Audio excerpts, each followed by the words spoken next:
La ville de Niamey, à travers l'administrateur délégué, a pris un décret pour interdire la manifestation prévue pour le 27 juillet 2025. Cette manifestation a été interdite pour des raisons sécuritaires.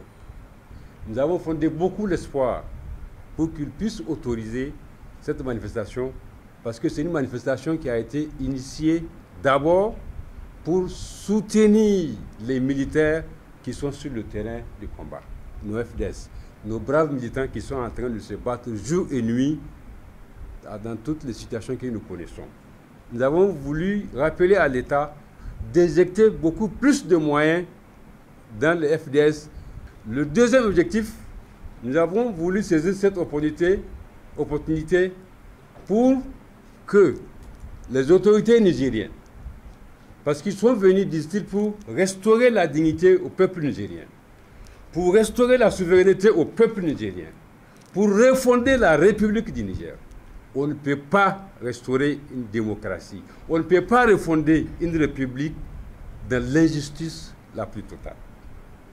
Nous avons voulu saisir cette marche comme opportunité pour que les nouvelles autorités puissent laver leurs mains et laisser la justice faire son travail aux assises nationales.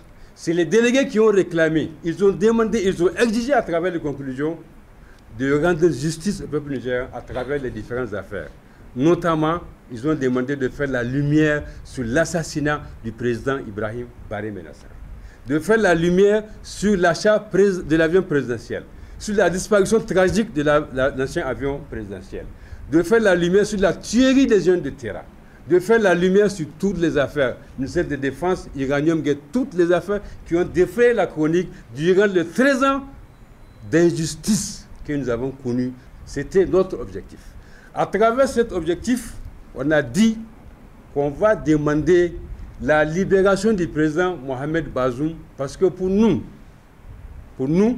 on ne peut pas prendre un citoyen nigérien, le garder indéfiniment à garde à vue sans aucune forme de procédure judiciaire. Nous voudrons que le CNSP, à travers le président, parce que le président du CNSP, le général Tiani, a pris l'engagement solennel de rendre suite aux revendications du peuple nigérien à travers les assises nationales dont les conclusions ont fait clairement état de ce que veut le peuple nigérien. Les gens qui ont volé l'argent dans les caisses de l'État pendant 13 ans, en train de profiter au vu et au su de l'appareil judiciaire du Niger, nous disons que ce n'est pas normal, ce n'est pas acceptable. C'est pour cela que nous allons encore saisir l'opportunité qui nous est offerte aujourd'hui à travers la réponse de la ville de Niamey pour retirer l'appel au niveau du CNSP pour qu'ils puissent avoir un regardant. Ces personnes-là, ils sont connus parce qu'il y a même des rapports de la Cour des comptes qui a explicitement détaillé qui ont abusé des richesses de notre République. Donc, ce n'est pas possible qu'on ferme les yeux. Bien que nous sommes dans un régime dit d'exception, c'est un régime qui a bénéficié de l'accompagnement du peuple nigérien et n'ont aucun droit de tourner le dos au peuple nigérien. C'est pour cela que nous avons tenu à faire ce point de presse afin de rappeler à l'autorité qu'ils ont une obligation morale de rendre l'appareil au peuple nigérien parce que le peuple a contribué à leur assise au niveau de l'appareil de l'État. Pour ceux qui pensent qu'au Niger, le vin est tiré, qu'on doit le boire. Ce n'est pas le moment n'est pas venu. Nous sommes dans une transition, la transition est censée redonner la nouvelle vision de la République du Niger. À l'occasion que notre démarche, la démarche du MPL-SOREF est en cours. Les pétitions sont en cours de signature et la plainte, on va la formuler en bonne et due forme et la déposer devant qui des droits, au niveau national et international.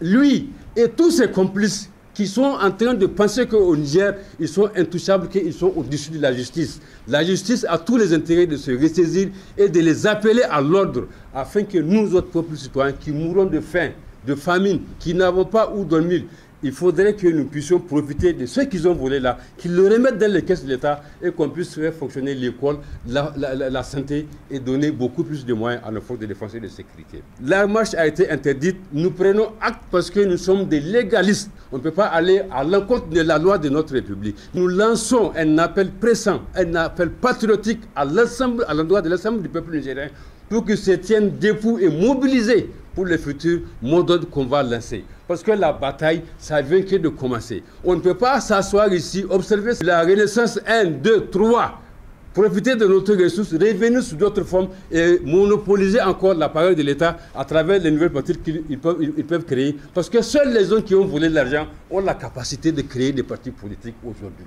Seuls ont les moyens de créer des partis politiques. Donc tout ce qu'on a fait comme vacarme, le sacrifice qu'on a fait à la place de l'escadrille, place Tanaharkal, ça veut dire que c'est tombé de l'eau, on s'est battu pour rien. Alors le peuple nigérien, le président l'a dit, c'est un peuple de guerriers, c'est un peuple de combattants. On va se lever, on va guerroyer, on va lutter.